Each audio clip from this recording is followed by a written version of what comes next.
Large volume. कौन सी है? Large volume scan preparation. किसका प्रिपरेशन पढ़ रहे हैं हम लोग? इमल्सन का पढ़ रहे हैं। किसका पढ़ रहे हैं? इमल्सन का पढ़ रहे हैं। तो इमल्सन को दो फेजेस में बनाया जाता है। एक आपका होता है स्मॉल वॉल्यूम, जिसको लेबोरेटरी में बनाया जाता है, छोटे मतलब कि बहुत ही स्मॉल क्वांटिटी में अगर इमल्सन को बनाना है तो आप स्मॉल वॉल्यूम का यूज करेंगे। लेकिन लार्ज क्वांटिटी में अगर आपको इस इमल्सन का बनाना है तो आपको क्या करना पड़ेगा? इंडस्ट्रियल लेवल की मशीन वगैरह यूज करनी पड़ेगी। ठीक है, तो लार्ज वॉल्यूम प्रिपरेशन में हम लोग जानते हैं कि इमल्सन कैसे बनता है। तो सबसे पहले लार्ज वॉल्यूम जो होता है use to prepare a pharmaceutical industry. Large volume का यूज किसमें होता है? फार्मास्यूटिकल इंडस्ट्री में होता है। ये किसके लिए होता है? इमल्सन को प्रिपेयर करने के लिए होता है।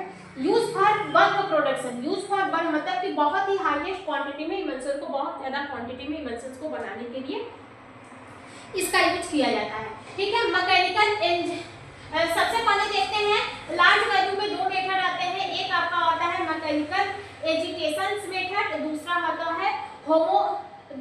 है होमोजेनाइजेशन मेथड। पहले सबसे पहला कौन सा आता है? मैकेनिकल एजिटेशन मेथड, दूसरा आता है होमोजेनाइजेशन मेथड। तो सबसे पहले हम लोग देखते हैं मैकेनिकल एजिटेशन मेथड। इसमें स्टेप बाय देखते हैं। तो सबसे पहला स्टेप क्या कर रहा है? Prepare oil phase and water phase separately. सबसे पहले इस फेज में क्या करते हैं? ऑयल फेज और वाटर फेज को सेपरेटली क्या करते हैं? प्रिपेयर कर लेते हैं।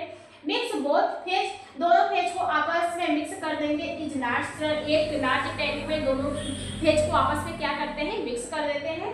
ठीक है, यूज ए हाई स्पीड मैकेनिकल स्ट्रेस। फिर इसके बाद हाई स्पीड से उसको क्या करते हैं? ऐसे हाई स्पीड से उसको मैकेनिकल स्ट्रेस दिया जाता है, मतलब राउंड साइड में उसको डुलाया जाता है emulsifying agent to keep the emulsion stable. फिर इसके बाद इमल्सिफाइंग एजेंट्स को ऐड किया जाता है। इसके बाद जो इमल्सिफाइंग एजेंट्स रहता है वो इमल्सन को स्टेबल बना देता है। ये होता है आपका मैकेनिकल एजिटेशन मेथड। ठीक है, समझ में आया? ये कैसे होता है? इसमें सबसे पहले हम लोग वाटर को और वाइन को सबसे पहले प्रिपेयर कर लेते हैं, फिर दोनों को मिक्स करेंगे, दोनों को एक बड़े वाले टैंक में डालेंगे। फिर इसके बाद यूज हाई स्पीड से उसको क्या करेंगे? स्ट्रिप करेंगे, मतलब कि उस पर प्रेशर देंगे, उसको रोटेट करेंगे हाई प्रेशर से। इसके बाद उसमें लास्ट में इमल्सिफाइंग एजेंट्स मिला देंगे जो इमल्सन को स्टेबल बना देता है, मतलब एक इमल्सन फॉर्म हो जाएगा। ठीक है, दूसरा कौन सा है? Homogenisation method. कौन सा है? Homogenisation method. Prepare a cost emulsion first. ठीक है, जो होमोजेनाइजेशन मेथड होता है ये प्रिपेयर करता है कॉस्ट इमल्सन फर्स्ट। मतलब कॉस्ट इमल्सन फर्स्ट ऐसे होते हैं, इसमें हमारा 0.5 माइक्रोमीटर के क्या होते हैं? पार्टिकल्स होते हैं। मतलब कि इसका जो पार्टिकल्स होता है, जो हमारे इमल्सन्स में जो पार्टिकल्स रहेंगे वो पूरी तरह से मिक्स नहीं रहेंगे। बस क्या होता है कि ये जो मेथड होता है ये हमारे इंटरफेस को क्या करता है? इसका जो इंटरफेशियल टेंशन होता है उसको कम कर देता है, मतलब कि उसको छोटे ड्रॉपलेट में कम कर देता है, लेकिन वो पूरी तरह से मिक्स नहीं होते हैं।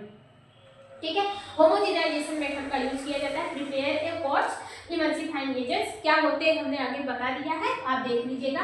पास ए थ्रू ए होमोजेनाइजेशन। सबसे पहले हम लोग क्या करते हैं?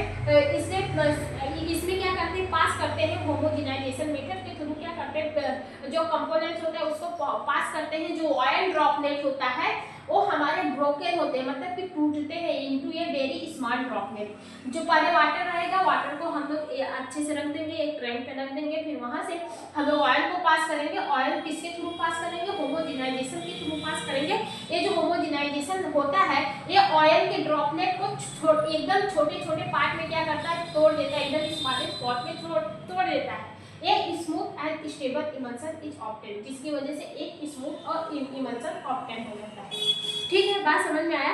तो इसमें हमारे इमिसिबल इमल्सन्स बनते हैं। ठीक है, जिसमें हमारे जो ऑयल्स होते हैं उसके पार्टिकल्स को तोड़ा जाता है, वो पूरी तरह से डिजॉल्व नहीं होते हैं। लेकिन इसमें जो हमारा लार्ज वॉल्यूम होता है, दूसरा कौन सा है? Mechanical agitation method. इसमें हमारे जो पार्टिकल्स होते हैं वो पूरी तरह से मिक्स होते हैं। इसमें इमल्सिफाइंग एजेंट्स मिलाया जाता है जो oil in water, water in oil को आपस में मिक्स कर देता है। तो प्रिपरेशन ऑफ द इमल्सन खत्म हो गया। अब हम लोग पढ़ेंगे stability testing of the emulsion, evaluation of the emulsion. ठीक है, इसके बाद इमल्सन खत्म हो जाएगा, फिर पढ़ेंगे सस्पेंशन के बारे में। तो आज के लिए इतना ही। आई होप आपको समझ में आया होगा। बाकी ऐसे ही वीडियो के लिए आप हमारे साथ